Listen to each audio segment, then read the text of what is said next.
Pemerintah Kota Surakarta saiki lagi nyiapke program beasiswa kanggo para pelajar kanthi prestasi ing wilayah iki.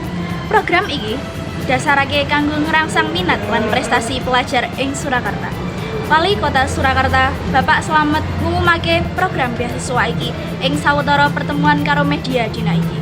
Makaten bab beliau, program beasiswa iki yaiku bagian saka usaha pemerintah Kota Surakarta kanggo golek mutu pendidikan ing kutha iki. Program beasiswa iki bakal diteling ana kanggo para siswa ing tingkat SD, SMP, lan SMA sing duwe catatan prestasi akademik sing apik. Beasiswa iki bakal nampa biaya pendidikan, buku-buku pelajaran, lan fasilitas pendidikan liyane. Rincian program lan persyaratan lengkap bakal cepet diumumake dening Dinas Pendidikan Kota Surakarta. Wali Kota Slamet ngarep program iki bakal bisa goleki dorongan positif kanggo para pelajar ing Surakarta lan mbiyantu kanggo nyiptakake generasi anyar sing cerdas lan kanthi prestasi.